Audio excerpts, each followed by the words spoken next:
ಮುಗಿತೆ ನಿಮ್ಮನ್ನು ಈಗ ಕೈ ಬಿಡ್ತು ಅನ್ಸುತ್ತದೆ. ನಾವೆಷ್ಟೇ ಆದ್ರೂ ಗೌಡ್ರ ಮಕ್ಕಳು ಅಂದಿಂದ ಎಲ್ಲ ಬಂಧು ಬಳಗನ್ನ ಕರೆದುಕೊಂಡು ಜಾತ್ರೆ ಮಾಡಿಕೊಂಡು ಬರುವುದರಲ್ಲಿ ಸ್ವಲ್ಪ ತಡವಾಗುವುದು ಸಹಜ ಅಲ್ವೇನುವ. ಏನು ಜಾತ್ರೆ ಸಂಭ್ರಮದಲ್ಲಿಯೂ ಈ ಗೌಡರ ದರ್ಪಾನು ಇದೆ. ಅದು ಅಣ್ಣನಿಗಾಗಿ ತಾನಾಗಿ ಆವರಿಸಿ ಬಂದು ನಿಂತಿದೆ ಅಪ್ಪಾಜಿ. ಗೌಡ ನಮ್ಮಲ್ಲಿ ದರ್ಪ ಇದೆ ಅಂತ ಹರಿಯುವ ಸರ್ಪವನ್ನು ಹಿಡಿಯಲು ಹೋಗಬಾರದು.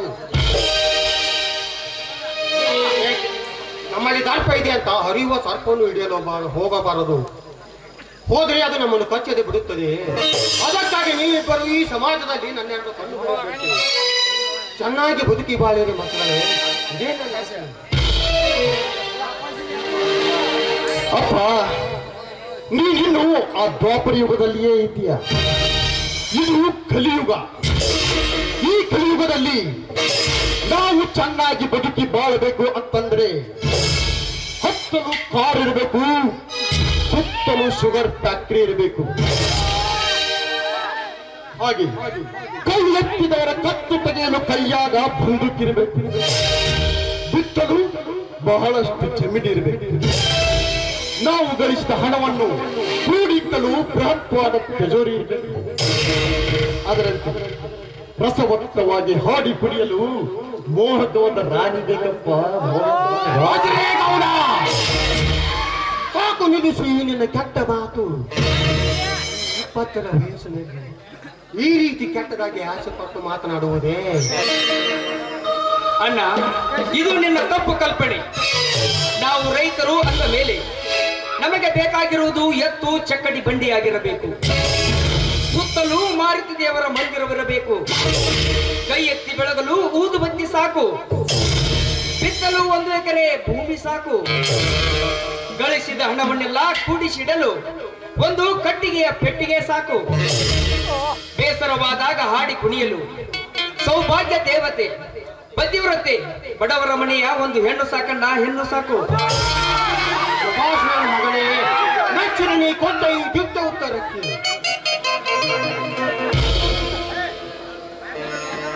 ಅಪ್ಪ, ಇವನಂತೆ ಹೇಡಿಯಾಗಿ ಬದುಕುವ ಆಸೆ ನನಗಿಲ್ಲ. ನಮ್ದು ನಾಡ ಗೌಡಿಕೆ ಮನೆತನದ ವಂಶ. ನಾನೇನಿದ್ರು ಅದೇ ರೀತಿ ಬಾಳೋದು. ಪುಣ್ಯ ಪಡಿಬೇಕು. ಈ ಸಮಾಜದ ಕಟ್ಟಕಡೆಯಲ್ಲಿ ಬದುಕುವ ಜನಕ್ಕೆ ನ್ಯಾಯ ಕೊಡಬೇಕು. ಇದನ್ನು ನೀವಿಬ್ಬರು ಪಾಲನೆ ಮಾಡಿ ಈ ಗಂಧದ ನಾಡಿನ ಗೌಡರ ಮನೆತನದ ಕೀರ್ತಿ ಉಳಿಸ್ತೀವಿ ಅಂತ ಮಾತು ಕೊಡಿ. ನಾನಂತೂ ಈ ನಿಮ್ಮ ಮಾತನ್ನು ಉಳಿಸಿ ನಡೆಸಿಕೊಡ್ತೀನಪ್ಪ. ಹಸಿದು ಬಂದವರಿಗೆ ಒಂದು ತುತ್ತು ಪ್ರೀತಿಯಿಂದ ಅನ್ನ ನೀಡಿ ಪುಣ್ಯ ಬರುವ ಕೆಲಸವನ್ನು ನಾನು ಮಾಡ್ತೀನಿ. ಈ ಜಗದ ವಿರೋಧಿಗಳಿಗೆ ಎದೆಗೆ ಒಂದು ತಕ್ಕ ಉತ್ತರ ಕೊಡ್ತೀನಿ. ಅಮಾಯಕರ ರಕ್ತ ಹೀರಿ ಬದುಕುತ್ತಿರುವ ಆ ಸೊಕ್ಕಿನ ಶ್ರೀಮಂತರನ್ನು ಎದೆಗೆ ಒದ್ದು ಸಾಯಿಸ್ತೀನಿ. ಇದು ನಿಮ್ಮ ಪಾದದಾಣೆಗೂ ಸತ್ಯಪ್ಪ. ನನಗೆ ಆಶೀರ್ವಾದ ಮಾಡಿ.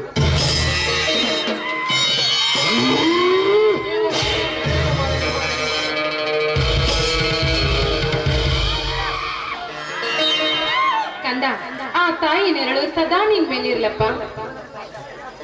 ನೋಡಿದ್ದೀನಪ್ಪ, ಅನ್ನ ಸಿಟ್ಟಿನಿಂದ ಬೆರ ಬೆರನೆ ಹೋಗಿ ಬಿಟ್ಟ. ಅವನ ಹೊಟ್ಟು ಗುಣ ಕೊನೆಯವರೆಗೂ ಅವನಲ್ಲಿ ಹೀಗೆ ಉಳಿತದೆ. ಹೋಗ್ಲಿ ಬಿಡು ಕಂದ, ಆಗಿದ್ದಾಗಲಿ ಗುರುವಿನ ದಯೆ ಹೊಂದಿರಲಿ. ಎಲ್ಲರೂ ಸೇರಿ ಆ ಮಾವಿನ ಮರದ ಕೆಳಗೆ ಕುಳಿತು ಪ್ರಸಾದ ಸೇವಿಸೋಣ. ನಡಿಯಮ್ಮ.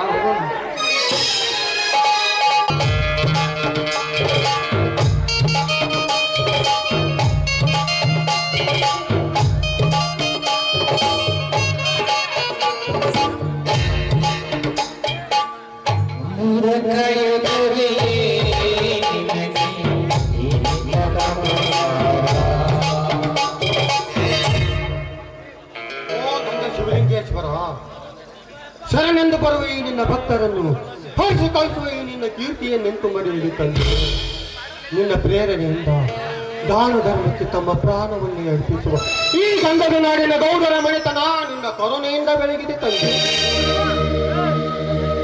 ನನ್ನ ಸತಿ ಸುವರ್ಣ ಮಗ ವಜ್ರೇಗೌಡನಿಗೆ ಭಾರತೀಯ ಕೈ ಹಿಡಿಸಿ ನೂರು ಗುರುಗಳ ಸಮ್ಮುಖದಲ್ಲಿ ದಾನ ಮಾಡುತ್ತಿದ್ದ ಸಂದರ್ಭದಲ್ಲಿ 5 ವರ್ಷಗಳ ಹಿಂದೆ ಮುತ್ತೈದೆ ಸವನ್ನೇ ಪಡೆದಳು. ಆದರೆ ಇಂದಿನ ಕಾಲಮಾನಕ್ಕೆ ತಕ್ಕಂತೆ ನನ್ನ ಮಕ್ಕಳಿಗೂ ಒಳ್ಳೆಯ ಸದ್ಬುದ್ಧಿ ನೀಡಿ ಈ ಗೌಡರ ಮಕ್ಕಳು ಧರ್ಮದ ಔಷಧರು ಎಂದು ನಮ್ಮನ್ನು ಉಳಿಸಿ ಆಶೀರ್ವದಿಸುತ್ತಾರೆ.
ಬರ್ರಿ ಪಠ್ಯದಾನ ಮಾಡ್ತಾರ ಗೌಡ್ರ ಎಲ್ಲರೂ ಹೋಯ್ ಬರ್ರಿ.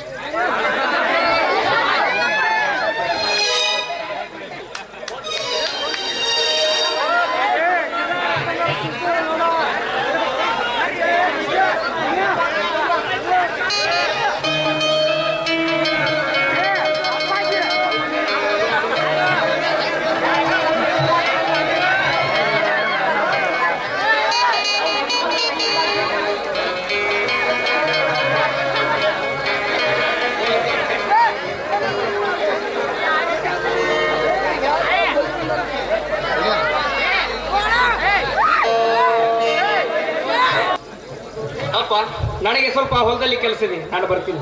ಆಯ್ತಮ್ಮ. ಭಾಷೆ ಹೇಳ್ಕೊಳ್ರಿ. ಓಹೋ, ಬನ್ನಿ ಬನ್ನಿ ಬನ್ನಿ.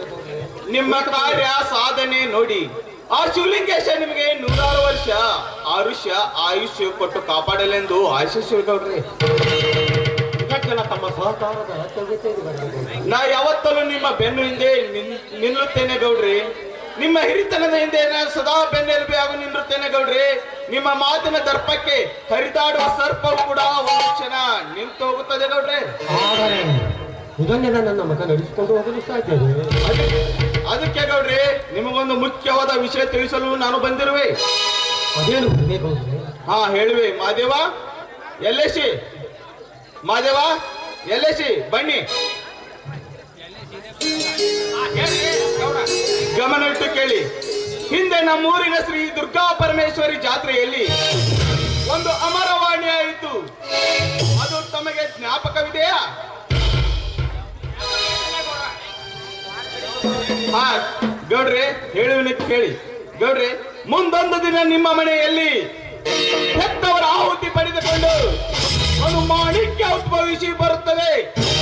ಅಥವಾ ಈ ಮಣಿತನ ಕೀರ್ತಿ ಶಿಖರವಾಗಿ ಈ ಮಹಾನ್ ಗೌಡರ ಮಗನಾಗಿ ಈ ಹಳ್ಳಿಗೆ ಹುಲಿಯಾಗಿ ಹುಟ್ಟಿ ಬರುತ್ತಾನೆ. ಅವನಿಂದ ಈ ನಾಡಿಗೆ ಸ್ಫೂರ್ತಿ. ಈ ಗೌಡರ ಮಣಿತನ ಕೀರ್ತಿ ಎಂಬುದು ತನಗೆ ಜ್ಞಾಪಕವಿಲ್ಲವೇ? ಇದು ಸತ್ಯ ಪರಮೇಗೌಡರೇ, ಇದು ಸತ್ಯ. ನನಗೆ ಈಗ ನಿಮ್ಮಿಂದ ಜ್ಞಾನೋದಯವಾಯಿತು. ಹೌದು, ಹೆತ್ತವರನ್ನು ಆಹುತಿ ಮಾಡಿಕೊಂಡು ಬರುವ ಆ ಕೋರ ಅವನೇ ನನ್ನ ತಮ್ಮನ ಮಗ ಶಿವರಾಜ. ಹಾಗಾದರೆ ಒಡ ಹುಟ್ಟಿನ ಮಗನ ಮೇಲೆ ಅಭಿಮಾನವಿಲ್ಲವೇ? ಅದಕ್ಕೆ ಎಂದಿಗೂ ನಾನು ಆಸ್ಪದ ಕೊಡುವುದಿಲ್ಲ ಬರಬೇಕವರೇ. ಹಾಗಾದರೆ ಬಿಟ್ಟು ಬಿಡೋ ಹುಲಿಯನ್ನು ಅವನ ಇಚ್ಛೆಯಂತೆ ಸಲ್ಲದ ಕೆಲಸಕ್ಕೆ ಸೈನಿಕನಾಗಿ, ದುಷ್ಟರಿಗೆ ದುರ್ಗಾ ಪರಮೇಶ್ವರಿಯಾಗಿ, ಶಿಷ್ಟರನ್ನು ರಕ್ಷಿಸುವ ಶಿವರಾಜನಾಗಿ, ನೆರೆತೆಯರನ್ನು ಕಾಪಾಡುವ ಗರುಡ ಧ್ವಜನಾಗಿ,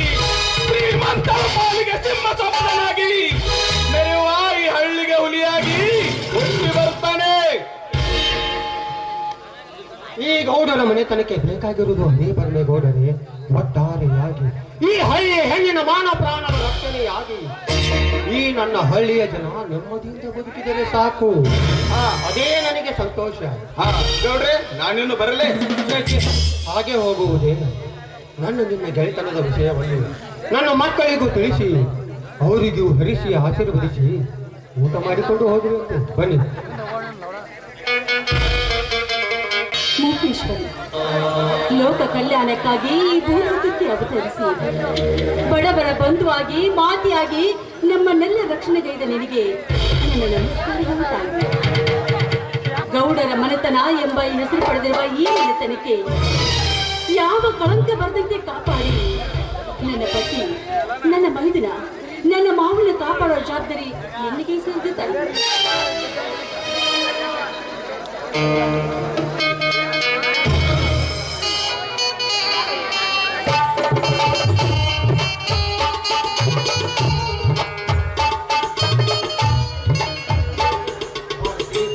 ತಾಯಿ ಮೂಕೇಶ್ವರಿ ಪೂಜಾ ಮುಗಿತೇನಮ್ಮ? ಮುಗಿದಿದೆ ಮಾಮ, ತೆಗೆದುಕೊಳ್ಳಿ ದೇವರ ಪ್ರಸಾದವನ್ನು.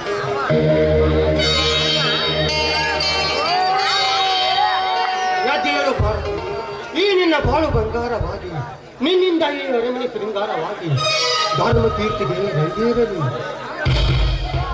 ಅದಕ್ಕೆಲ್ಲ ನಿನ್ನ ಆಶೀರ್ವಾದ ಬೇಕು ಮಾವಯ್ಯ. ಮಾತನಾಡಿ ಕಾಂತನಮ್ಮ ಇನ್ನೂ ಒದ್ದಿಂದ ಬಂದಿಲ್ಲ. ಇಲ್ಲ ಮಾವ. ಭಾರತಿ, ನನಗೊಂದು ಮಾತು ನಡೆಸಿಕೊಡ್ತೀಯೇನಮ್ಮ? ಒಂದು ಮಾತೇ ಕೇಳು. ಶ್ರೀರಾಮಚಂದ್ರನ ನುಡಿಯನ್ನೇ ಬಿತ್ತರಿಸುವ ನೀವು 1000 ಮಾತನ್ನು ಕೇಳಿದ್ರು ನಾನು ನಡೆಸ್ಕೊಡ್ತೀನಿ ಮಾವ. ನನ್ನ ತಮ್ಮನ ಮಗ ಶಿವರಾಜೇಗೌಡ ತಂದೆ ತಾಯಿಗಳಿಲ್ಲದ ತಬ್ಬಲಿಯಮ್ಮ. ಅವನ ತಂದೆ ಅನೇಕ ಕಾರಣಗಳಿಂದ ಇದ್ದ ಆಸ್ತಿಯನ್ನೆಲ್ಲ ಕಳೆದುಕೊಂಡು ಇವನನ್ನು ಪರದೇಶಿಯನ್ನಾಗಿ ಮಾಡಿಬಿಟ್ಟಿದ್ದಾನೆ. ಜೀರ್ಣದಾಳಾಗಿ ದುಡಿಯಬೇಕಾದ ಅವನನ್ನು ನಾನೇ ಮುಕ್ತ ಮಾಡಿ ನೋಡ್ಕೊಳ್ತಾ ಇದ್ದೇನಮ್ಮ. ಅವನನ್ನು ನೀನು ನಿನ್ನ ಸ್ವಂತ ಮಗನಂತೆ ನೋಡಿಕೊಳ್ಳಬೇಕಮ್ಮ. ಮಾಮ, ಈ ನಿಮ್ಮ ಮಾತನ್ನ ಚಾಚು ತಪ್ಪದೇ ಪಾಲಿಸ್ತೀನಿ. ಈ ಮನೆತನಕ್ಕೆ ಕೀರ್ತಿ ತರುವ ಹಾಗೆ ನಾನ್ ಮಾಡ್ತೀನಿ. ಇದು ನಿಮ್ಮ ಪಾದದಾನಿಯಾಗಿ ಸತ್ಯ.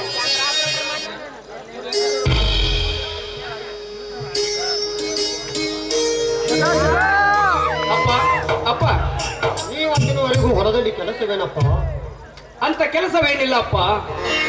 ಈ ಜಗವನ್ನು ಹೊಲಸು ಎಬ್ಬಿಸಿ ನಾವೇ ಪುಂಡ ಪುಡಾರಿ ಎಂದು ಮೆರೆಯುತ್ತಿರುವ ಆ ಸೊಕ್ಕಿನ ಶ್ರೀಮಂತರ ಗಂಡದ ಕೀಳಬೇಕೆಂದು ಹೋಗಿದ್ದೆ.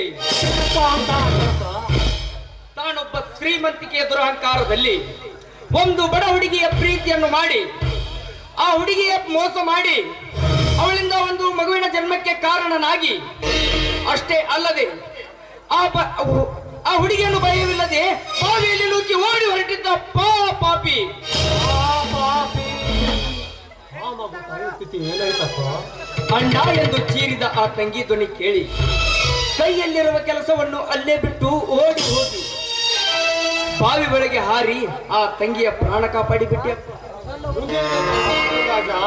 ಅವಳಿಂದ ಎಲ್ಲಾ ವಿಷಯವನ್ನು ತಿಳಿದುಕೊಂಡು ಗಡಬಡಿಸಿ ಓಡಿ ಹೋಗುತ್ತಿರುವ ಆ ದಮನನ್ನು 2 ಹೊತ್ತು ಎಳೆ ತಂದು ಅವನಿಂದ ಅವಳ ಕೊರಳಿಗೆ ತಾಳಿ ಕಟ್ಟಿಸಿ ಅವರ ಮನೆಗೆ ಕಳುಹಿಸಿ ಬಿಟ್ಟೆಯಪ್ಪ. ಬಹಳ ಸಂತೋಷವಾಯ್ತಪ್ಪ. ನಿಮ್ಮ ತಾತನ ಕಾಲದಿಂದ ನಡೆದು ಬಂದ ಈ ಮನೆತನದ ಕೀರ್ತಿ ಈಗಲೂ ನಿನ್ನಿಂದ ಅಜರಾಮರವಾಗಿ ನಿಂತು ಇದೇ ರೀತಿ ನೀನು ಸತ್ಯವನ್ನು ಕಾಪಾಡಿ ಈ ಸಮಾಜದ ಹಾಗೂ ಈ ಮನೆಯ ಕೀರ್ತಿತ ಮಗನೇ ಕೀರ್ತಿತ. ಈ ಧರ್ಮವಂತರ ಮನೆತನದ ಹೆಸರು ಅಷ್ಟೇ ಏಕೆ ಅಪ್ಪಾಜಿ? ನನ್ನ ಹೆತ್ತ ತಂದೆ ತಾಯಿಯರ ಹೆಸರನ್ನು ನಾನು ತರ್ತೀನಿ. ಹೊತ್ತು ಹೊಂಟರೆ ನಿತ್ಯ ಗುಂಡಾಗಿರಿತನವನ್ನೇ ಮಾಡುತ್ತಿರುವ ಅವರಿಗೆಲ್ಲ ಕೆರಳಿದ ಕಟ ಸರ್ಪವಾಗಿ ಹಳ್ಳಿಯಿಂದ ದಿಲ್ಲಿಯವರೆಗೆ ಕಾಳು ಕಡಿ ಆನೆ ದಂತಗಳನ್ನು ಕಳ್ಳ ಸಾಗಾಣಿಕೆ ಮಾಡುತ್ತಿರುವ ಆ ಶೂರರಿಗೆ ಸಿಂಹವಾಗಿ ನಿತ್ಯ ಗರತಿಯರ ಕೆರಳನ್ನು ಕೊಯ್ಯುತ್ತಿರುವ ಆ ಕಟುಕ ಕಾಮುಕರಿಗೆ ಕೆರಳಿದ ಕಟ ಸರ್ಪವಾಗಿ ನಿತ್ಯ ಗುಂಡಾ ಸಾಮ್ರಾಜ್ಯವೇ ನಮ್ಮ ಕಾರ್ಯ ಎಂದು ಮಟ್ಟ ಹಾಕಿಕೊಂಡಿರುವ ಒಬ್ಬೊಬ್ಬರ ಕಟ ಉರುಳಿಸಿ ಈ ನಾಡಿನಲ್ಲಿ ಹುಲಿ ಎನ್ನಿಸಿಕೊಳ್ಳದಿದ್ದರೆ ನನ್ನ ಹೆಸರು ಶಿವರಾಜ್ ಗೌಡನೇ ಅಲ್ಲ.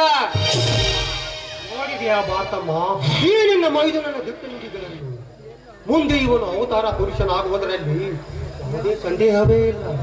ಹೌದು ಮಾವಯ್ಯ, ಇವನಾಡುವ ಒಂದೊಂದು ನುಡಿಗಳನ್ನು ಕೇಳಿ ನನ್ನ ಹೃದಯದಲ್ಲಿದ್ದ ದೇವತೆ ಎಚ್ಚೆತ್ತಿ ಬೆಚ್ಚಿದಳು. ಬನ್ನಿ ಮೇಡಣ, ಪ್ರಸಾದ ರೆಡಿ ಆಗಿದೆ, ಸ್ವೀಕಾರ ಮಾಡುವಂತೆ ಬಾ. ಬೇಡಮ್ಮ, ಅಣ್ಣ ಬರಲಿ, ಎಲ್ಲರೂ ಸೇರಿ ಊಟನೇ ಮಾಡೋಣ. ಹೊತ್ತು ಗೊತ್ತಿಲ್ಲದ ಮನೆಗೆ ಬರುವ ಅವನ ದಾರಿ ಯಾಕಪ್ಪ ನಿನಗೆ? ಯಾಕಪ್ಪ, ಅದೇ ಈ ಮಾತನ್ನು ನೀನು ಬಹಳ ಬಿರುಸಿನಿಂದ ಹೇಳ್ತಾ ಇದ್ದೀಯಲ್ಲ. ಅಣ್ಣನೇನಾದರೂ ನಿಮ್ಮ ಮನ ನೋಯಿಸಿದನೆ, ಇಲ್ಲ ಯಾರಾದರೂ ಅವನಿಗೆ ಎದುರು ಹಾಕಿಕೊಂಡು ನಮ್ಮ ಮನೆತನದ ಗೌರವಕ್ಕೆ ಧಕ್ಕೆ ತಂದರೆ ಹೇಳಪ್ಪ, ಹೇಳು. ಈಗಲೇ ಹೋಗಿ ಆ ಪಾಪಿಯನ್ನು 2 ಒತ್ತು ಅವರ ಮನೆಗೆ ಬೆಂಕಿ ಹಚ್ಚಿ ಬಂದು ಬಿಡುತ್ತೇನೆ.